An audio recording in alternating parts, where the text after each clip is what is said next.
Big boss मराठीच्या घरात सुरुवातीपासूनच अभिजित आर्यामध्ये वाद होताना पाहायला मिळालं. तर हे दोघं अनेकदा एकमेकांच्या विरोधात बोलताना दिसतात.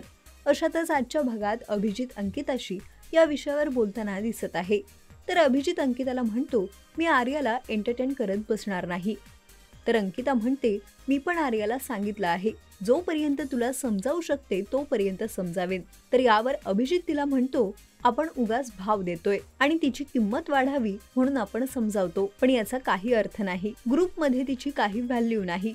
त्यामुळे आता आर्या अभिजित मध्ये पुन्हा खटके उडणार का हे पाहणं रंजक ठरणार आहे.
मराठी चित्रपटसृष्टीमधील latest update, original web series, shows, गाणी आणि एंटरटेनमेंटसाठी आमच्या चॅनलला सबस्क्राईब करा आणि बेल आयकॉन दाबायला विसरू नका.